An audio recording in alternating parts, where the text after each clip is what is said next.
Good evening, everybody, and I'd like to welcome you to the Surgical Matters webinar this evening. And our topic this evening is prioritising conversations around the emotional impact of working in healthcare. Could I remind everybody just to go mute if you're not participating? There's just a little bit of noise coming through in the background. And you're all very welcome. My name is Margaret O'Donnell. I'm a plastic surgeon and I'm a member of council, and I'm the representative of the president here this evening for this webinar. And it was at her suggestion that this topic was chosen, and I think it's a really important topic to consider, and really one that 10 years ago, 20 years ago, certainly 30 years ago, wouldn't have been on the agenda for a surgical discussion or conference. The idea of discussing out loud conversations about the emotional impact of working in healthcare. It was really zip it, I think, would be the message if there was such a title back then. So I'm really delighted to be part of this. I'm delighted to be asked to be involved. My involvement in human factors goes back about 15 years or so with Eva, who I'm going to introduce in a moment. I was the first consultant to be involved in the Faculty of Human Factors when it was a fairly fledgling department, and it's been fascinating and wonderful to watch its development over all those years. So I think no better person to introduce herself would be Eva, and Eva is going to chair the panels for this evening. We'd like you to add questions as we go along into the chat box. It's going to be the format of a panel discussion rather than a slide presentation, and we will interact with the questions if we can during it. The presenters will be aware of it, and otherwise we'll come to the questions at the end. So Eva, could I hand over to you as the Director of Human Factors? Thank you so much, Margaret. And yes, those years gone by were such great fun. Every Monday we used to run the programme, and it has certainly expanded since then. And I too am delighted to have been asked to be involved in this session because, like Margaret and everybody else who's here, clearly, you know, I think it certainly since the pandemic as well, I think we're prioritising the emotional impact of work more than before. And just to give you a tiny bit of context, this, if you like, set of conversations that we facilitate is part of our human factors and patient safety training, which we run for surgeons who are in training, for emergency medicine trainees, and also for radiology trainees and ophthalmology. And most of you maybe, I hope, have heard of the programme so far. It's very unique in that there is no other College of Surgeons in the world that is running this mandatory programme in these skills. And so, you know, we have to clap ourselves on the back, I think, for that. It was the brainchild and the vision of Mr. Oscar Traynor, who will be known to a lot of you, and he set it up, and then I joined it around 2009, 2010, and started teaching along with my colleague Darragh O'Keefe, and then Margaret joined us happily after that. We've got a very large faculty now, and some of them are here today as well. But what some of you might not know is that the programme is mandatory. It is assessed in the first 2 years, and those marks are very critical for trainees' progression. It runs over the full programme, so depending whether it's 8 years or 6 years, and we have our own safety curriculum and with our associated learning competencies, and we've matched them to a lot of the international standards as well. So when we run one of our courses, we run a course on managing stress, and we recognise that there is a very significant difference between burnout and stress. And so burnout is a system problem, and I just want to kind of get that out there because I do think burnout is a word that, comes to mind when we're having conversations like this. But stress is something different. Stress is something that it is possible to take control of and to process. And so because of that, this is why we have these conversations that we're going to give you a flavour for and a taste of, I think. And what I love about the Human Factors and Patient Safety program in its entirety is that what we're trying to do is we're trying to fast track experience. You know, there's a lot of lessons learned that all of you could reflect on, I'm sure, that have taken, you know, years and years maybe to have acquired. And we're trying to fast track that for the trainees so that they don't have to go through the pain of, you know, really horrible experiences, that we can upskill them with the skills, the knowledge, the attitudes, that will better prepare them, we hope, for the difficulties and the challenges that are there.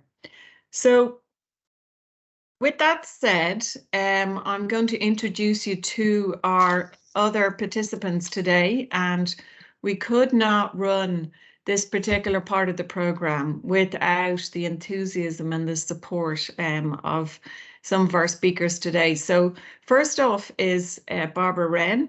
Barbara is a consultant psychologist. She's based in the UK, but she does a lot of consulting work over here in Ireland as well. She is Irish, and I first heard Barbara speak at Charter Day in 2016 about her work, and I thought to myself, I have to have this on our day that we deal with managing stress, because it's just so perfect. So we started a conversation ourselves, and the result is what you're going to hear about today. And then and I'll let Barbara, you know, tell you a bit more about her work as when we kick off. And then our other speakers today are going to be Simon McGowan. Simon will probably talk a bit about himself as we get going. Simon is a retired cardiac surgeon. He's part of our adjunct faculty now. He's an incredible supporter and teacher with us, and it's always great to work with him, because we do have a model in our program where it's always a human behavior stroke psychologist expert, me, and then there's other colleagues as well.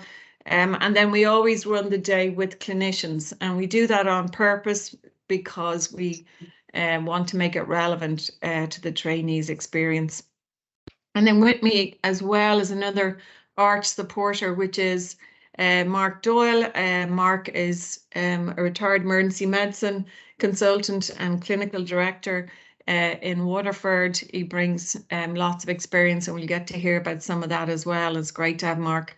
And then I'm really delighted as well that we have Patrick, and you'll meet Patrick. Patrick is a trainee. He's a radiology SPR, Patrick Williams. And Patrick actually came up to me after being at one of the sessions and offered his interest and his desire to get involved. And Patrick is an RCSI graduate as well, and helped with developing some of the resilience part of the new curriculum for the undergrads when they were running focus groups a couple of years ago. So I thought of Patrick when we were planning for to ask a trainee. So Patrick's going to talk about what it's like from his perspective. So thank you, Patrick. So that's all the speakers introduced. So I'm going to kick off straight away, and I'm going to go to you, Barbara, if that's okay, and really ask you the question, which is, you know, how do you get doctors to speak about the emotional impact of their work? Because as Margaret says, you know, the tradition has been to literally zip it and to carry on, and, you know, to not show evidence of upset. So how do you go about that?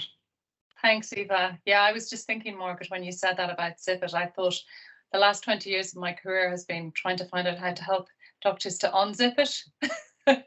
And you know, just trying to and actually it sounds quite violent, the idea of unzipping it, and I kind of what I've prepared today is really to walk you through what I've learned from those 20 years of being a psychologist, in first of all in a big teaching hospital in London, and now in a range of different healthcare organisations in the UK and in Dublin. And I just want to thank you, Eva, and thank you to the RCSI for inviting me to share some of this work tonight and the work that I've done with Eva. So I'm going to answer the question. I thought it might be maybe helpful just to kind of orientate people to the way in which we'll answer the question, and that I'm going to give a little bit of an overview of the answer to that question, and then bring in Mark and Simon, and they're going to talk a little bit about the first phase of the work, the kind of setting up of the phase of the work. And then I'm going to just describe a little bit about the session that I do for Eva, and then Mark and Simon are going to come in again and say what it was like. I mean, basically, we're going to walk you through how do you get doctors to talk about the emotional impact of their work, and they're going to describe what it was like working with me to try and help you to do that, and then what it was like telling those stories in public. And then Patrick's going to talk about what it was like to be on the receiving end. So that's kind of the walking through. But just coming back to the question, Eva, just to contextualize it. So about 20 years ago, I got a role at the Royal Free, which at the time was quite unusual. I mean, there's a lot more psychologists in the UK now working in this way, but it was to be a psychologist just for the staff of the hospital. And it had a 50-50 split. So 50% of the time I worked individually, just seeing anybody who wanted one-to-one work. And the other 50% of the time I worked organisationally. And at the time, there was a network. There were about 8 of us in the UK doing similar roles. We used to meet together once a quarter, and we used to talk about our work. And one of the early experiences that we shared was that the one group that never came to see us were doctors. They didn't come to see us. And if they did come, they were in a much worse state than anyone else. They'd left it much longer. Lots of other groups were interested, and they came along. And we really early on thought, this is telling us something really quite important about doctors' experience and doctors' relationship to psychology, but also maybe their relationship to their own emotional experience. And, you know, we decided quite early on, we had a protocol that we shared that we would triage doctors quickly if they came along, because they would be in a worse state. And I can see Eva nodding, and I know this speaks to your own experience as well as a psychologist. So that was the first thing. And then the second thing was when I was about 10 years into that role, the Royal Free was invited to be one of the 2 national pilot sites for Schwarzrands. So a lot of you on this call will know about Schwarzrands. They're an organisational level intervention. They're modelled on a medical grand round, but instead of presenting the case as a case, what gets presented is the clinician's experience of the case. I mean, I'm summarising, really giving you an overview. There's a lot more in it than that. But I was asked if I would be the facilitator of the Schwarzrands. And so that kind of, it kind of gave me an opportunity to think about the Unzip It challenge, because I had been there for 10 years in the organisation. And one of the things that I learned was that people didn't really want to acknowledge the individual work they'd had. There was this real feeling that there's private experience and you keep it private.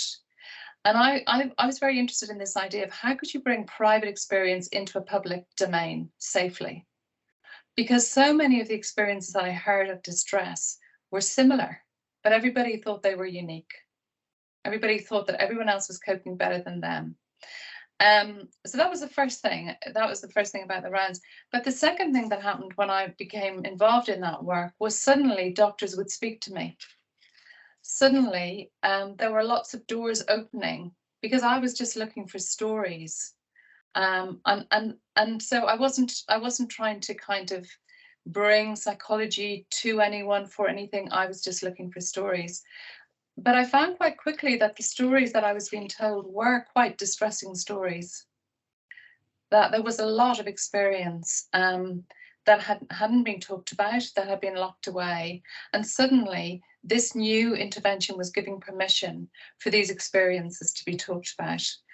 And so I think the first part of the answer to your question, Eva, is that, you know, one of the ways of getting doctors to talk about their experience is pay attention to language. So to notice the difference between being a psychologist or being a person who's got permission to just wander around and look for stories. Obviously, I was thinking about those stories from the position of being a psychologist. And then I wanted to share two rounds that had really quite a big impact on me and influenced my work up till now, and influenced how I approached Eva's invitation to come and work at the RCSI. So these are 2 stories, and they are in the public domain because I've written about them, so I'm sharing with full consent. One of them was a really early round that we had at the Royal Free. And the story, it's I always get nervous telling the story because it always packs a punch for me when I hear, but basically in summary, it was a story, it was offered to us by a surgeon who was in the kind of a mid-career surgeon who talked very openly about feeling very kind of at the height of his powers, and was on the transplant team, but was also doing some retrievals. And he had a child who needed a transplant and was called to do a retrieval, and he went to do the retrieval thinking about what he was going to bring back to the recipient. And while he was in the middle of doing the retrieval from the child, who obviously this was the last event in this child's life, something fell on the floor, and when he looked down, it was a teddy bear. And the teddy bear, the mother and father wanted the teddy bear to be with the child as it died. And when he saw it, he just became completely disabled. He had to stop and go outside the room and come back in the room. And he told that story in the Royal Free. It was one of the earliest rounds that we did. We prepared it. He couldn't prepare it without crying. Each time he told me the story, he cried. He didn't cry in the round. And it had quite an impact, but it also really, really it taught me something about being a doctor, which is that really to be an effective, potent doctor, you have to disconnect task and meaning. You cannot be paying attention to the meaning of what you're doing for the family, for the child, to achieve the task. And my understanding of what happened to him there was that the separation between task and meaning just fell apart for a moment. But of course, it raises the question of where do those experiences go if you don't have an opportunity to bring them back into your own experience? And all these years later, this round allowed him to bring together task and meaning. And by the time he told the story in the round, after a lot of preparation, he could do that without crying. So it had a huge impact on him, but it also had a huge impact on the people who were at the round. It gave them permission to think about where their own unattended experiences went to. So that's the first example I wanted to give. So this idea of task and meaning. And then the second example I wanted to give, and I shared this when we did the preparation last week, was we did a round. We used to, in the early days, we varied them. One of the reasons why we varied them was we got worried, actually, about the level of distress in the room. We got worried about, could we hold it all? So we would try and vary the topics. And so we did a round called A Colleague I'll Never Forget. And I have to say that every time I tried to vary the rounds to lighten, I never succeeded. Just to say that I never did succeed, but the attempt was to do that. And a consultant, probably around the same kind of mid-career consultant, who I didn't know, he offered to be on the panel because we used to do a kind of invitation to anybody who wanted to share a story. And I didn't know him very well, but he was actually very well known in the Royal Free, very well respected, and he told quite a funny story about a colleague you'll never forget. And the kind of end of the story was, and then I married her. So it was quite a jokey, blokey, enjoyable story that he told. And I was grateful for it because it gave permission. You know, we're not only here to talk about trauma, we're here to talk about other things. But I noticed that after that, every time we did the rounds, he was always in the audience. I noticed that he came back every time. And then about 5 months later, he came up to me afterwards and he said, you know, I have a story that I'd really like to tell. And the story that he wanted to tell was being reported to the GMC. And so he'd had a complaint made against him. He had been reported to the GMC. I mean, the ultimate outcome of it was there was no case to answer. But as lots of you know, often there's a period where you do not know what's happening. Nobody can explain it to you. You have to go quiet. And so it's a very stressful experience. And so there was a lot of background preparation for the story, and he told the story. And actually one of the kind of key themes in that story was just the sheer loneliness of being a doctor in that situation, the excruciating loneliness and the knowledge that you can't really push anyone. So you have to go quiet, you have to suppress your own anxiety. And one of the things I didn't expect to happen was that a very senior, one of the most senior doctors in the hospital came and actually said to him, I'm sorry, that sounds so lonely. I mean, said that in the room. So that that was the other thing that I really learned. I learned about this idea of repair. And I also learned about the need for safety, because I realized that he had been sounding me out for 6 months. That's what he'd been doing. He'd offered a funny story. It had gone well. He got the format. He came back, and then he was just kind of checking it out. And then what happened was, of course, that he didn't just do himself good. He did such good organizationally. So I think that in terms of telling how do you get doctors to talk about their experience, you have to pay attention to language, you have to be accessible, you have to get really interested in what's it like being a doctor, not like what do I as a psychologist think doctors need, but what is it like being a doctor? And I think what that experience really taught me how to do was to get out there, roll up my sleeves, drop my expectations, my thoughts about psychology, and get as close as the experience as possible, and then get it into a space where we could talk honestly and authentically, and increase people's confidence that they could survive that. Because I think that, you know, the rules of medical culture don't really allow certain experiences to be talked about in public. And I mean, that's what you're alluding to, Margaret, and that's what your program has done, Eva. It's created a space for different kinds of conversations. When you know, and I think so. What you're paying attention to when you're helping doctors is you're paying attention to the potential for the feeling of shame, the difficulty in managing the experience of vulnerability, the taboo. Are you breaking a rule by talking about a human experience in a professional role? And the worry that if you let it all out, will you ever get it back in again? All of those things. So just coming to the work that I've been doing with Eva. So as Eva said, I was invited to speak at Charter Day, and I was really honoured to do that. And I'm from Dublin. There was something about coming back into surgeons and talking as a psychologist about this work that really, I found it a really moving experience personally, to be able to bring this. I looked up at this kind of lecture hall of suits, and just thought about culture in Ireland, and male culture and female doctors, and lots of things going around my mind. And then there was a drinks reception afterwards, and one of the people that I spoke to at the drinks reception was Claire Marks, who lots of you will know.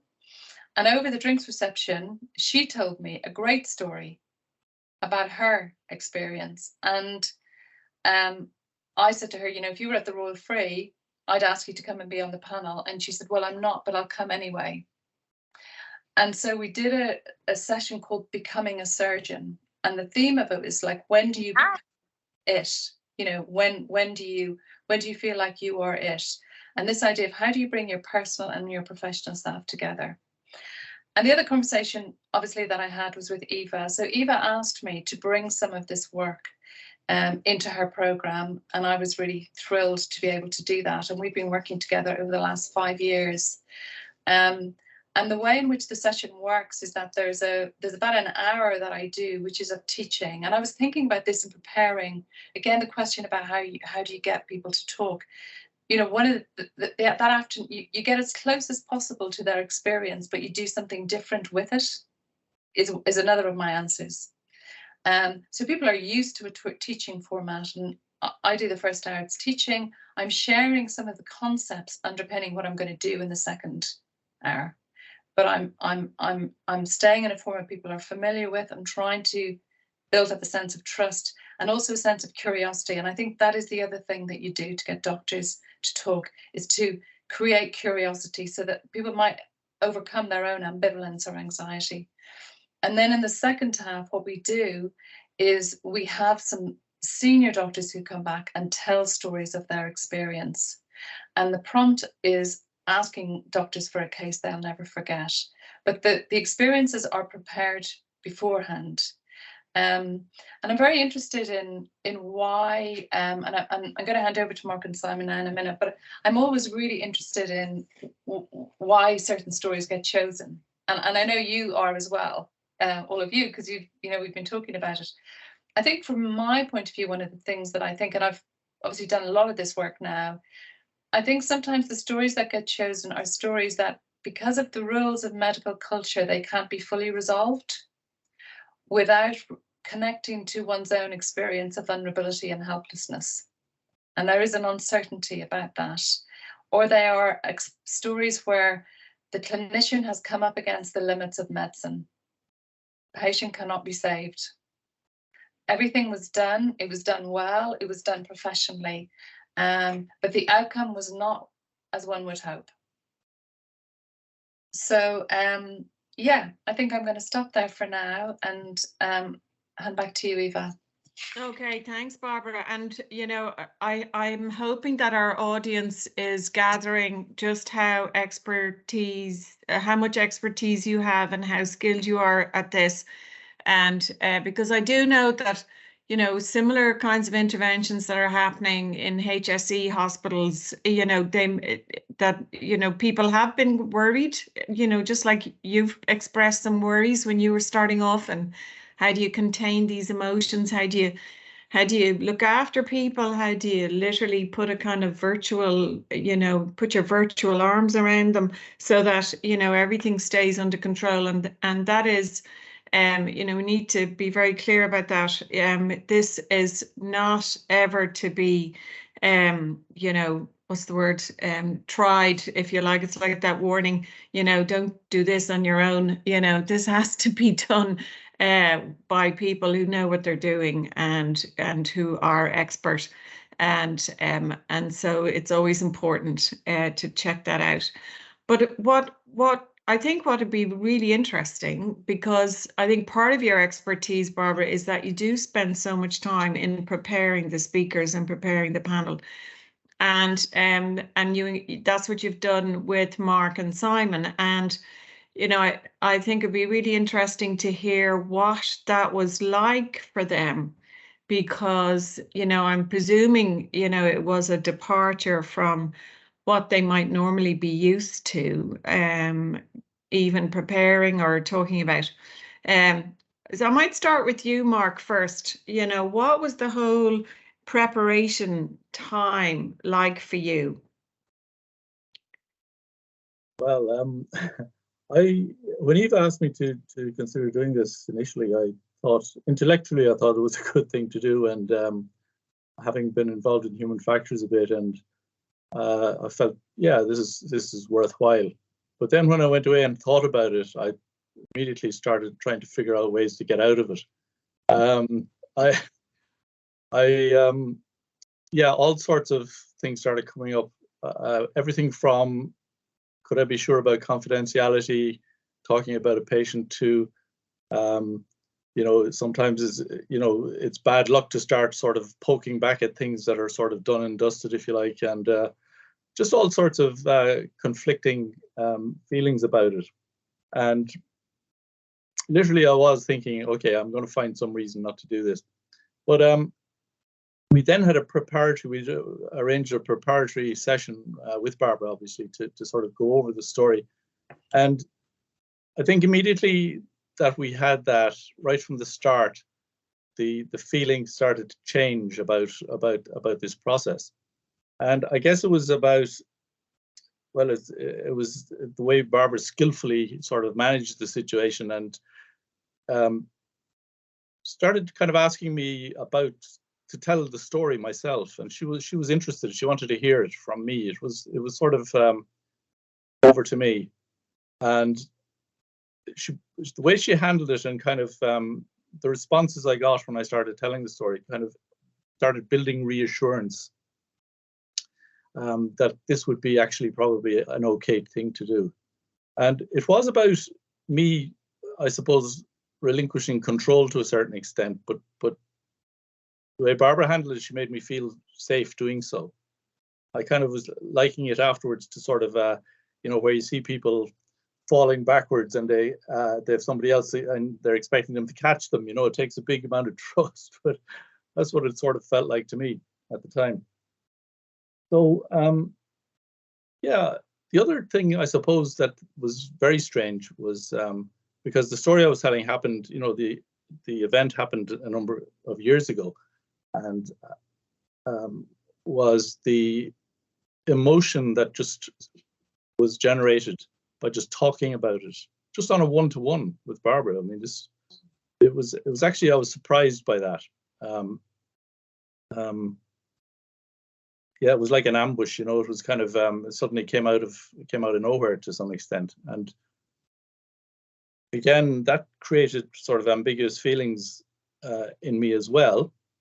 But again, Barbara sort of managed that, and I guess at the end of the session, I was reassured. I was still kind of apprehensive enough, but I was feeling an awful lot more comfortable about the idea, and in fact, I was kind of interested to see how it would work. I'd certainly decided to go ahead at that point. Yeah. Thanks, Mark. And you're being so transparent and honest with us here. I really appreciate it. You know, you're not trying to make it sound like it was all easy peasy and straightforward, which is, you know, so valuable. Yeah,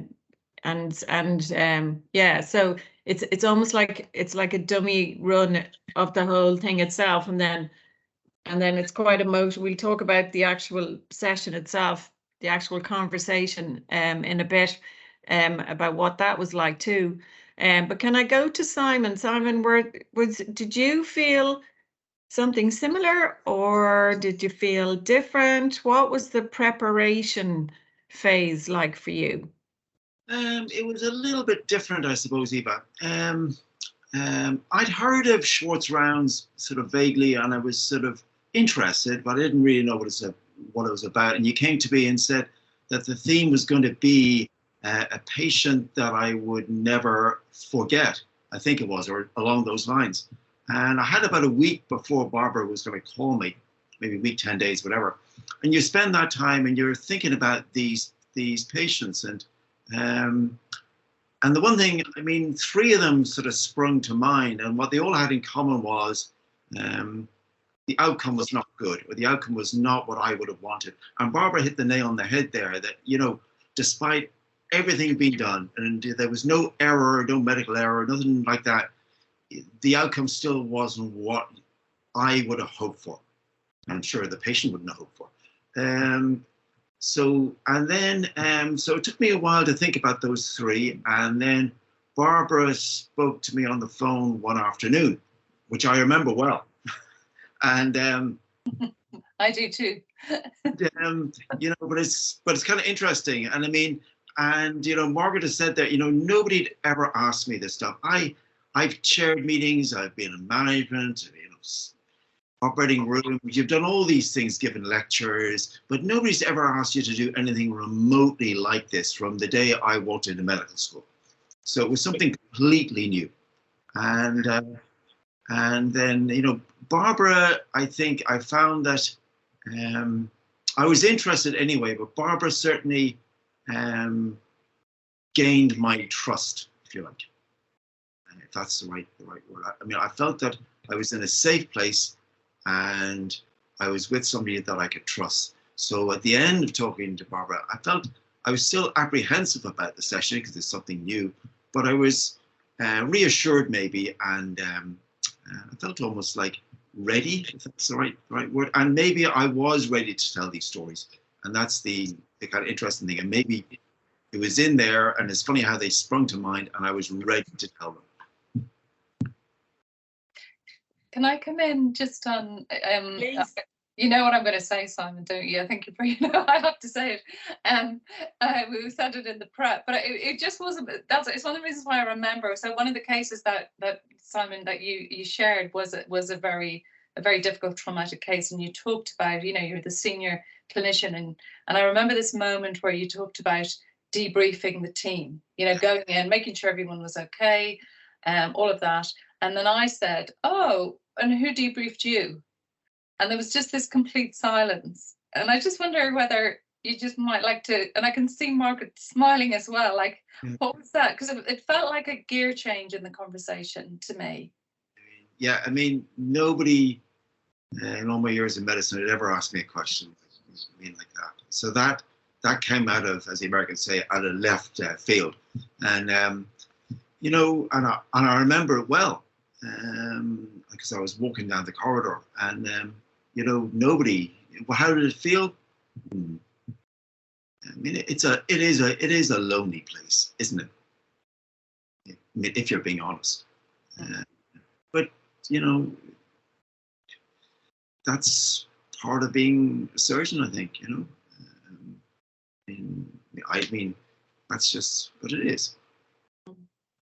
Yeah, and I think you know, I mean, I guess you just saying that's part of being a surgeon. You know, it kind of made me suddenly think about the kind of the flip side of the unzip it, you know, which is that, you know, the aim of working psychologically kind of with doctors is not to dismantle anything, because it is part of being, you know, that is part of being a surgeon, and it's part of being a doctor, isn't it? Like, you know, there are lots of clinical situations, the buck does stop with you. That is the reality. Yeah. You know, and I think in terms of doing this work and other work with doctors, that's, you know, that's a really important context. And what I've always been trying to do is to help people to stay connected enough to their own experience to just to get some kind of containment.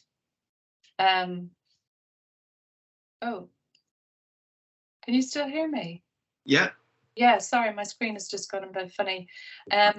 You know, so there is a reality to that, and I think you know, one of the things about doing the sessions over the 5 years is just, it's, you know, that it's had quite an impact on me, thinking about how do people manage the sense of isolation or the sense of loneliness.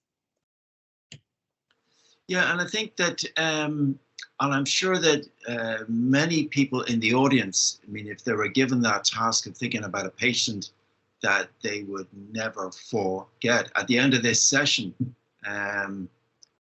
I'm sure a few will actually spring to mind, to everyone's mind. So it's, you know, it's, I mean, it's not just me who has these patients, everyone has them. Yeah, yeah, yeah. That was one of the things that, you know, I learned, certainly. Yeah, and obviously that's the big reason for you know, having this panel discussion with our trainees, because they start thinking about their stories as well and their experiences. And we'll hear from Patrick later about, you know, what that was like.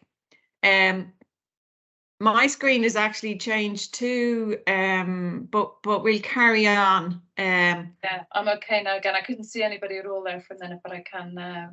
Okay, well, maybe mine will return as well. I'll carry on too.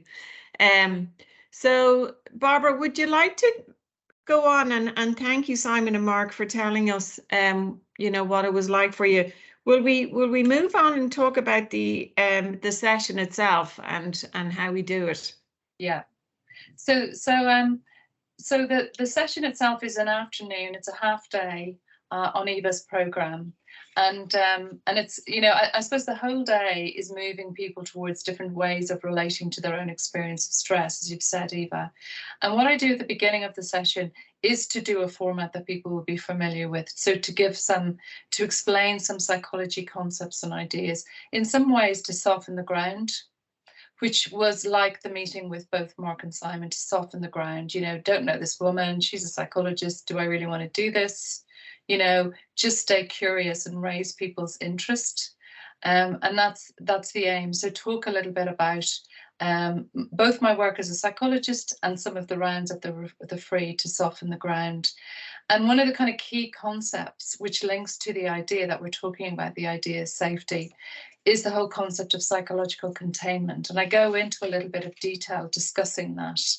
And that really links to the question that I've asked Simon just there, because often what I'm doing in the way in which I describe the whole idea of psychological containment, just like I was doing with asking that question, is to just very slowly raise the people in the room's awareness that often doctors don't have that much containment. They have a very profound role in containing other people, junior doctors, other healthcare professionals, and they, you know, my goodness, the context couldn't be more turbulent than it is now in both Ireland and the UK. But they often don't have that much containment themselves. So I'm trying to introduce that concept. then what we do is then for the second half is that we move into a storytelling session. So it's drawing from the psychology work, it's drawing from the Schwartzrand work to create a different kind of intervention that's a storytelling session. And actually, I think the other thing that's really helpful to do is to visibly shift the context, i.e. everybody has to come out from behind their desks, we've got to rearrange the room. And a bit like, I guess, the meetings with both of you, I know that it will create discomfort. You know, it's almost like a visible removal of defenses. Now we're suddenly all sitting with each other. And that's flagged up. So the other kind of part of the intervention is I always name what I'm doing. And that's drawing from the first half of the session where I've been in this role as teacher, even though now I'm moving into the role of facilitator. And then what happens is that we usually have 2 storytellers, and you know, a key part is your choosing of the people as well, Eva. And getting people who will bring something into that session, who then share the story, and then there is an opportunity then for those stories to be responded to. And I think, and I know Patrick's probably going to come to this in his bit, but you know, one of the things that that I'm doing in that is creating something familiar and doing something different. Okay, so we're in a medical meeting. How do medical meetings often run? They're often quite competitive and combative. I present, you ask me for my statistical significance, who did I refer to, how many tests did I do? That's the way it works. So this looks like the same thing, but then we do something different in it. And because there's been an opportunity to prepare the stories, the people who are associated with senior professional roles are speaking from a different position.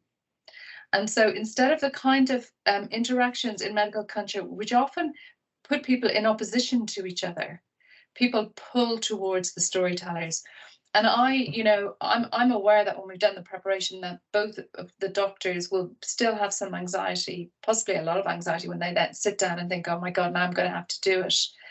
But I'm also aware that if you tell a story really authentically, what happens is people pull towards you. And I'm also use silence to steady everybody in the space. So that's also kind of a little bit different. So there's something going against the normal dynamic of the meeting, and then facilitating and linking the experience of the storytellers to the group, and also the idea of how one person's story gives permission to other people's stories. And we get stories of, I mean, really poignant stories of loss, but also about what it feels like grappling with medical culture, what it feels like grappling with the Irish healthcare system. And people are often very struck by the length of time these experiences have been carried without being spoken about. But I should probably stop there and hand over to the storytellers, and to you, Eva. Yes, because I think it's one thing to prepare this. It's quite a different thing to actually sit in front of a group of trainees and speak about your experience. And I do think it's incredibly courageous, and I'm always so grateful to our panel members for having the humility to do it, because it's really difficult. And we'll hear from Patrick in a minute about what it's like from the trainee perspective. So maybe I'll go the other direction. I might start with Simon first, if that's okay. Simon, can you say what it was like actually sitting down in front of the trainees? I was actually thinking when you were talking there, Barbara, you know, to make matters even more uncomfortable, we have everybody in a semicircle. Oops, you know, it's almost like a little, is this going to be like a little therapy group, an AA meeting or something? And so we have everyone sitting there like that, and both of you, you know, the two of you or whoever it is will be there. So like, tell us what it's like, Simon. Tell us what was the impact on you? What, you know, what are your memories? Well, I remember it well. That's the first thing. And it was unlike anything I had done previously again. That medics are very used to, you know, case histories, handovers, all that kind of stuff. But this was not about medicine at all, really. So it's something new. And like you said, the trainees were in a semicircle around us. Robert moved all the chairs around. So, you know, I was kind of wondering, what's going on here? And it was kind of interesting. And you're sitting in that semicircle and you start to tell this story, which you haven't told before, maybe once to Barbara, possibly to my wife, but that's really about it, right? And, you know, all I remember, the first half of the story really was more just trying to manage myself, get the story out and stick to the story rather than the medical history, which is your comfort zone, it's your blanket, whatever. Trying to get the story out and just trying to control myself also. It was quite interesting. So the first half, if you like, you're just trying to control yourself and tell the story. And it's only then you start to look up and you look around at the audience. And I got one of the, I think we spoke about this before, one of my abiding memories is that you saw that all the people were actually listening to you and locked into this story. You know, it wasn't easy. I think it was very worthwhile. And certainly the more, we did it a couple of times after that, and the more you tell the story, the easier it gets. It's never easy, never easy. And but it certainly sort of eases the burden on you. So much so that I think the other stories that I didn't use, I might have to go back and use those. But the, you know, but it was really, it was something very different to anything I have ever done before. And it's difficult dealing with the emotion that is inside you. You have to, that's a hard part. But you do feel you're in a very safe place. And you feel that you're with somebody that you can trust who can manage this. And I never felt that that it was going to overwhelm me. I never felt that. It's fascinating, isn't it, Simon? Even though, you know, we might read about it in a book, but it's only when you experience it, when you actually feel the emotions changing and, you know, becoming less intense. They never go away, but the kind of, it gets less intense, I suppose, every time you go through that experience. Yeah, and I think, you know, I think it brings me back. So I think maybe, you know, I was ready to tell this story. I mean, that was obviously the kind of preparation as well, but I was ready and I knew it would be difficult, but that it would be a good thing. Because why else did it pop up in my head when I was given that tagline, you know? Yeah. Like I said, everybody I'm sure on this panel and in this audience has one, at least one. Yeah, absolutely. Thank you, Simon, so much. And Mark, can you tell us what was it like for you? Yeah, I mean, Simon describing the scene is bringing me back to it again, and it was. I had to work. I found it hard work certainly at the beginning to actually be able to speak, because the emotional side of it really got to me. I have to say, and it was a bit.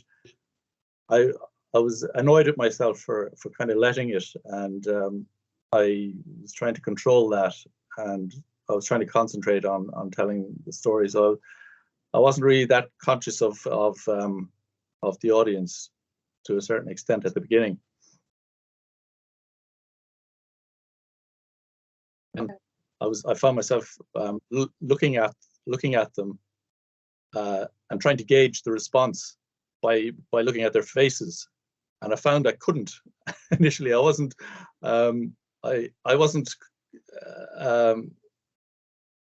sure at all that they were kind of engaged with it. I was, you know, it was there were intense looking faces. Some of them were quite kind of, I thought, were getting pale. I thought some people were, but I wasn't sure if it was that they were sort of, you know, not bored exactly, but didn't like what I was doing in some way, that it grated on them, you know, that because it wouldn't be part of the normal sort of training even nowadays that people have to sort of do this type of thing. And I was wondering if they were wondering what the hell I was doing.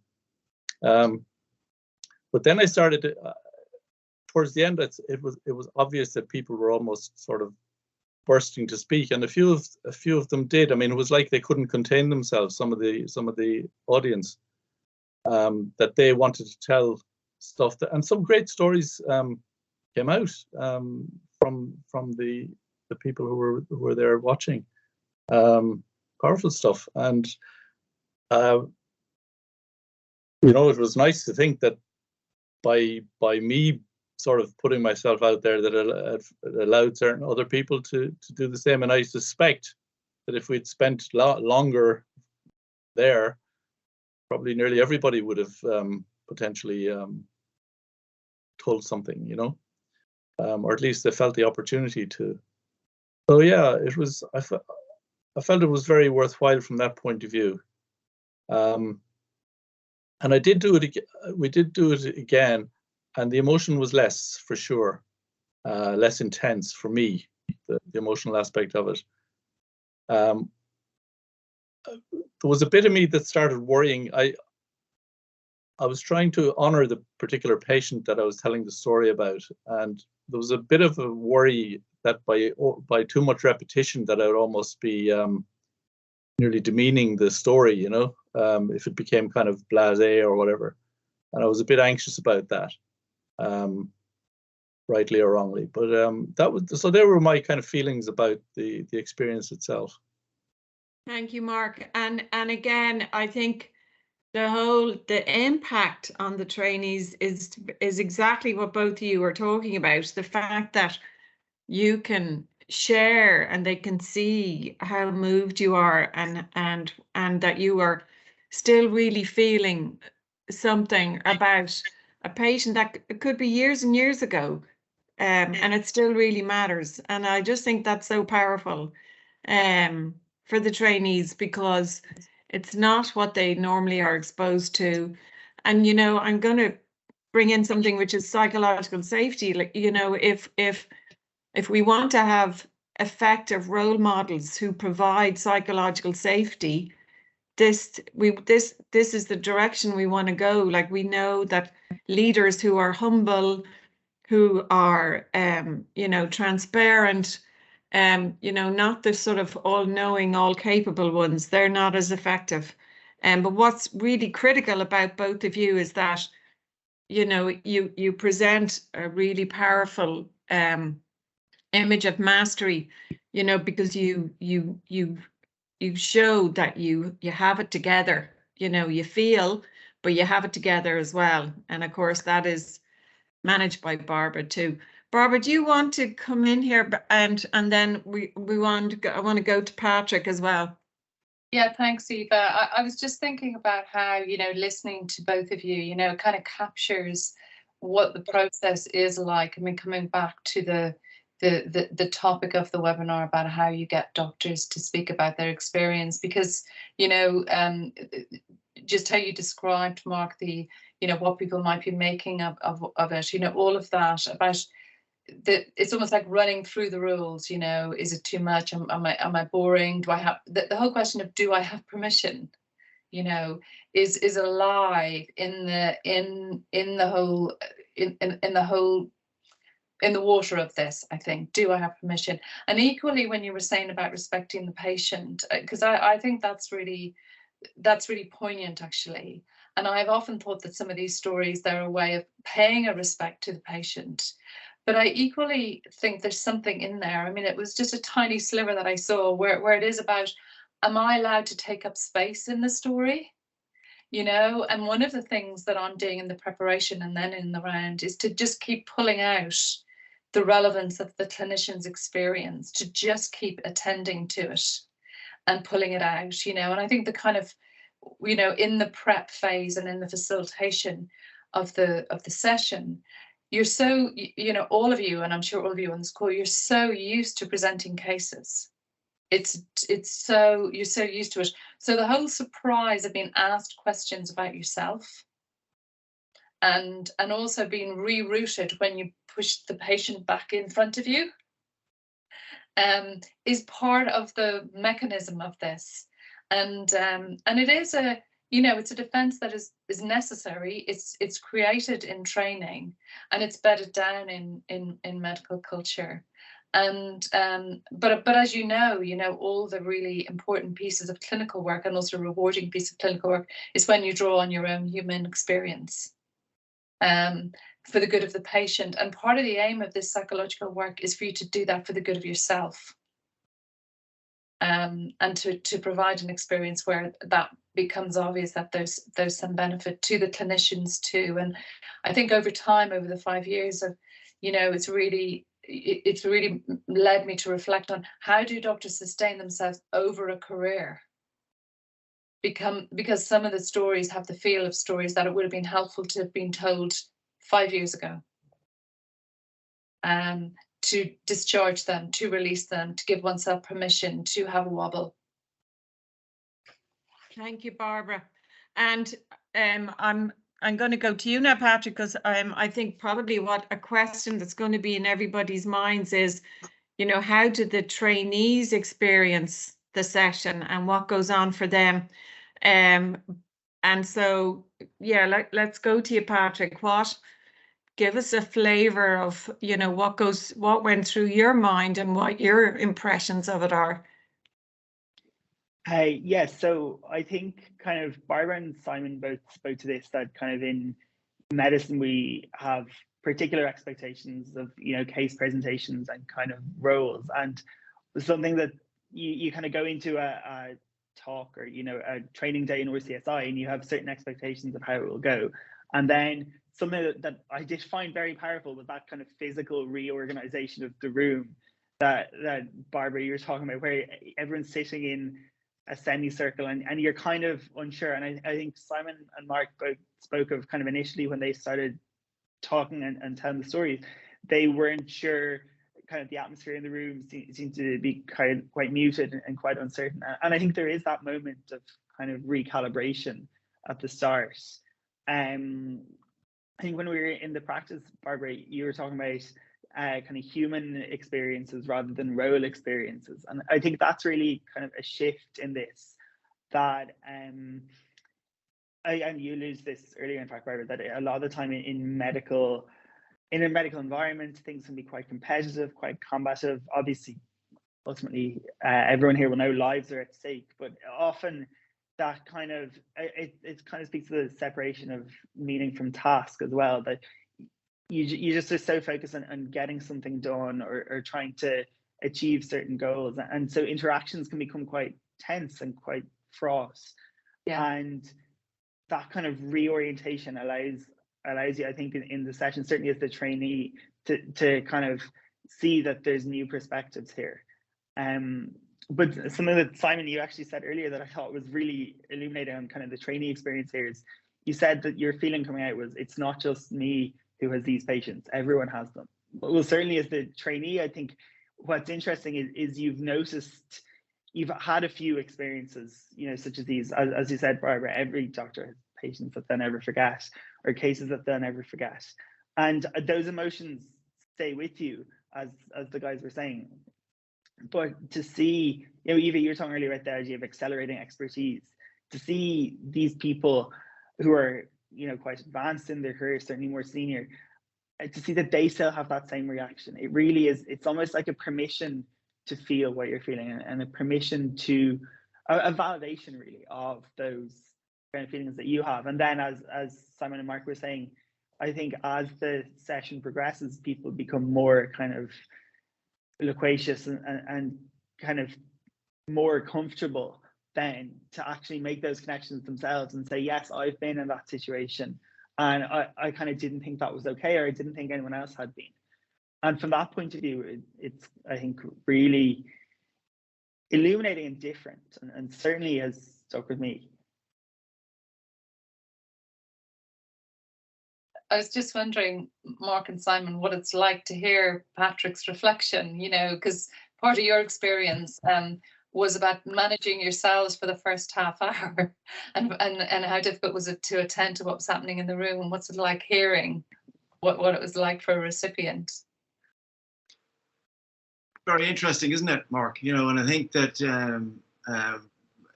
I think as the session went on and the story is finished, and maybe the second story was going on, towards the end of certainly the first session that I did, the trainees then started telling, there was one or two of their stories. And, and so that certainly speaks to you that it's not just the consultants who have these stories, it's everybody has them. And some of the stories there was one particular story about Africa, I'm not going to go into it, but that really stuck with me. And I think Mark had some other, you talked a little bit about some of the trainees when we were going over this earlier. Yeah, well, I mean, Patrick is sort of confirming what I was hoping was happening and what I think I saw happening towards the end of the session, and it was like some of the stories that the trainees had themselves and seemed to be increasingly comfortable to actually start talking about, even though they were really emotive for those for the trainees when they were telling the stories, and there were more than a few tears in the room, on their side. So like that's really powerful stuff, and like what Patrick has very eloquently described there, I think encapsulates that, and it makes me feel really good about having been part of it, Yeah, you also said, though, when we were doing this earlier, you said that you almost felt that the trainees the stories were almost bursting out of them. Yeah, absolutely. I think that, yeah, that was the impression I got for sure. It makes me think about, what I was saying at the very beginning of the webinar about being a psychologist and noticing that doctors don't come and see you, and that when they see you, they come when things are much further along.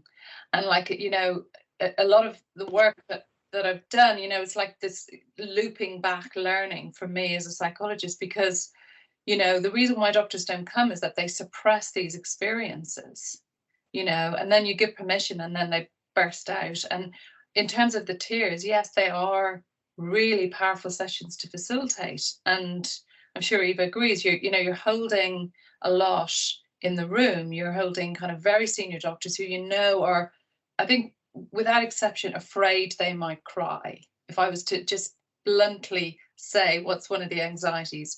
What happens if I cry? And I'm thinking, well, everyone cries in a hospital. I mean, I cry, the work is tough. But crying in role or crying in certain settings is really difficult.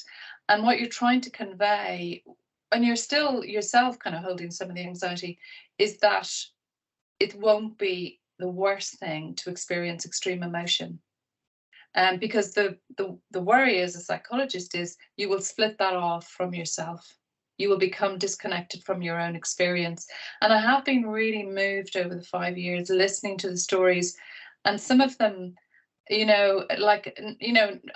hear stories in the preparation that they don't all come into the teaching session, but the stories of holding on to lonely experiences, not being able to bring them home, worrying about the impact on family life.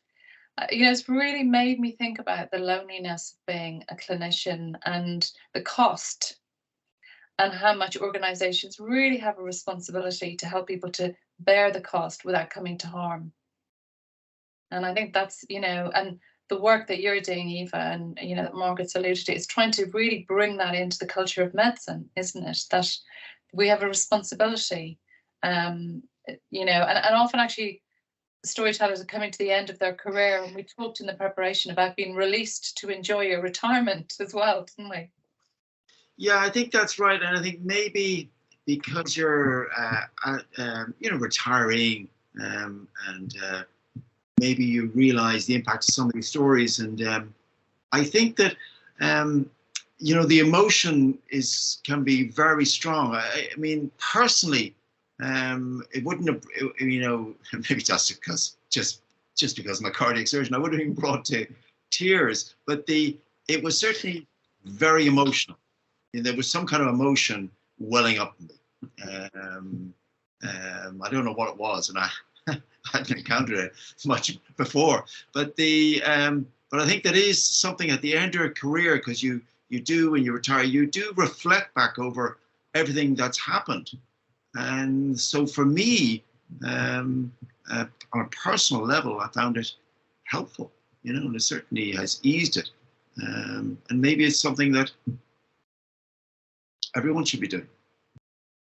Well, absolutely right. And that's why we're here having this webinar, is to, you know, open the floor, as they say, and start making these conversations a bit easier.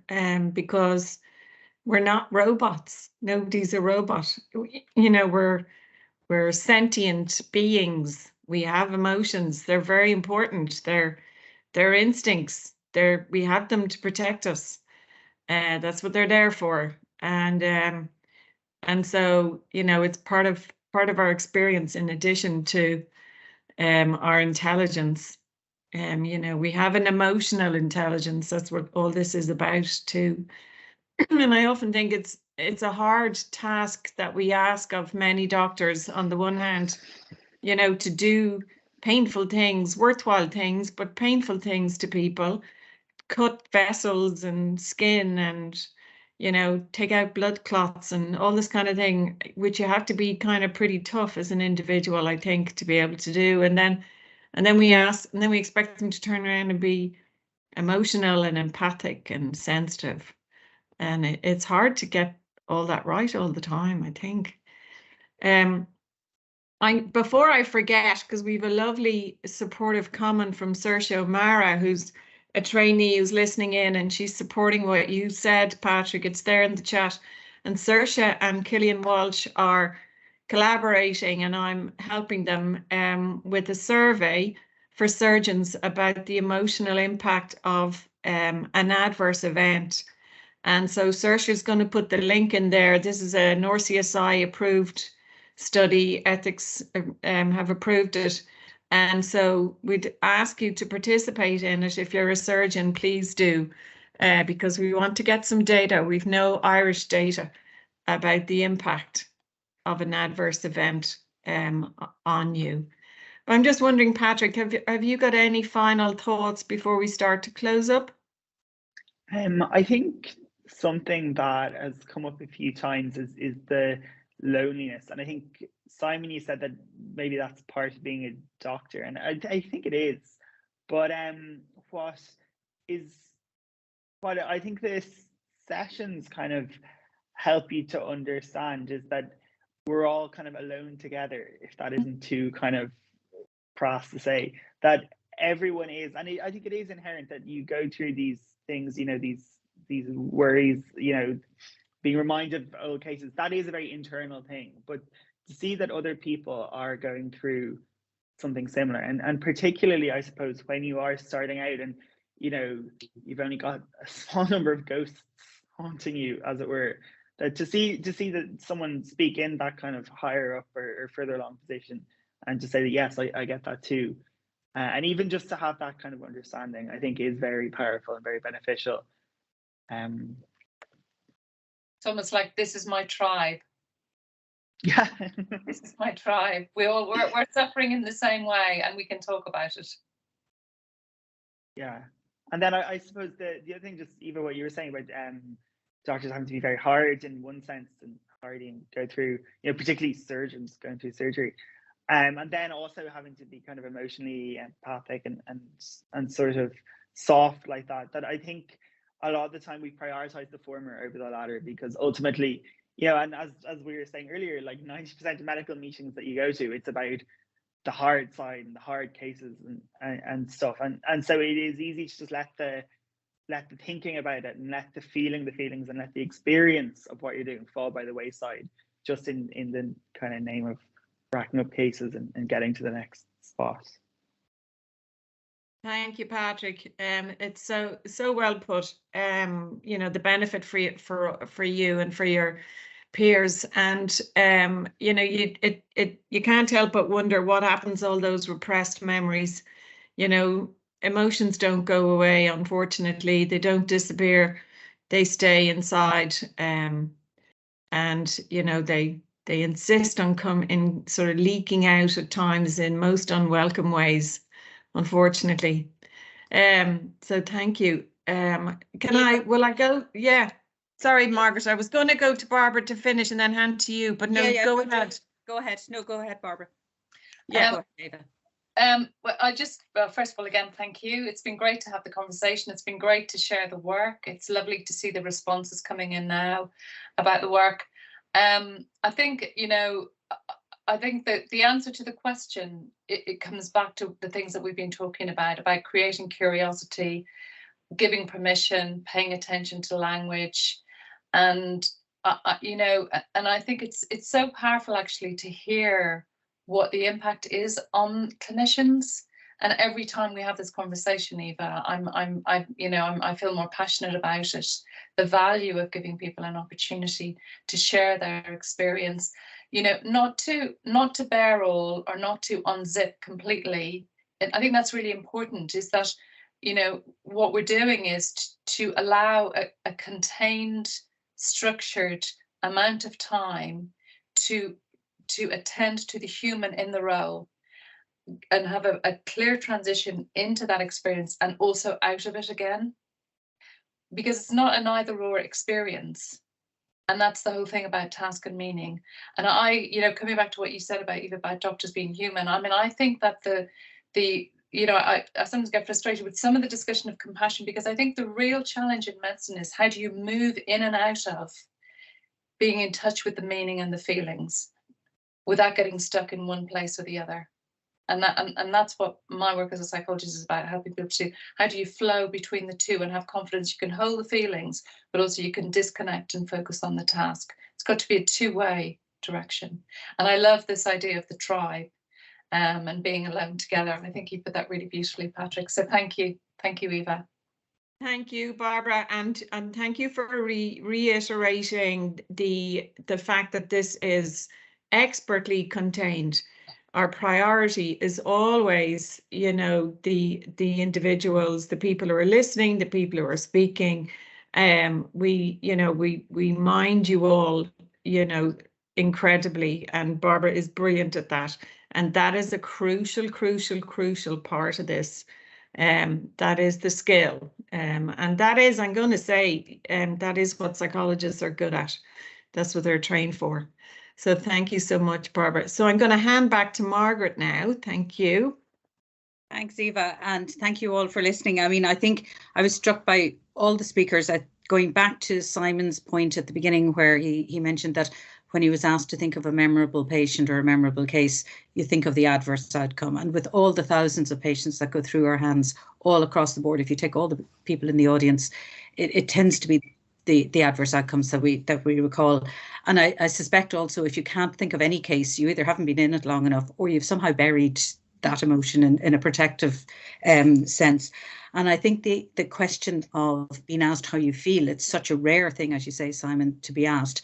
And on the flip side of that, if you have a patient with an adverse outcome, one of the things to think about also is that we rarely ask the patient how they feel in that situation. We would be terrified or are terrified of hearing that the patient is sad or angry or frightened or upset. We ask them their symptoms and what have they been able to do. And so the emotion isn't just ourselves to address. We do have to think about, and that's another step, maybe for another webinar, maybe to talk to patients about emotions. It seems such a foreign thing. I was really struck, Barbara, your comment of separating tasks and meaning. And it also strikes me as that we've learned over the years to separate tasks from emotion, whether that's consciously or subconsciously. We focus on the task and we don't discuss or maybe even register the emotion. And perhaps that's something we have to learn to unlearn, so to speak, and follow through on that. And I think, you've emphasised time again that we can only do that in that safe environment.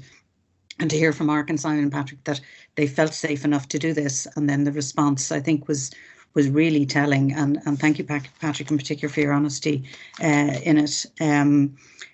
That's difficult. And I thought, Mark, your comment also about, there was a conversation about giving permission for that, but also you commented about it's a certain loss of control to be able to do this. And I think as doctors, as surgeons, we're all used to being in control. That's part of the job, to be in control. So to have that concept of losing control or being aware that you might lose control emotionally or otherwise is a really fundamental thing to consider. So I think I'd be really interested to know, is everybody going to go rushing home and wondering how to start a Schwartz round or how to avail of this? But I think we for those trainees who can participate in the human factor part of this, and over the last 10 or 15 years have learnt the language and learnt the terminology, I mean, I feel confident that the future's in good hands.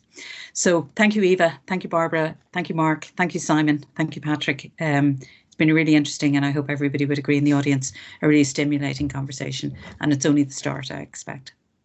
Thanks so much, everybody. Thank you, everybody.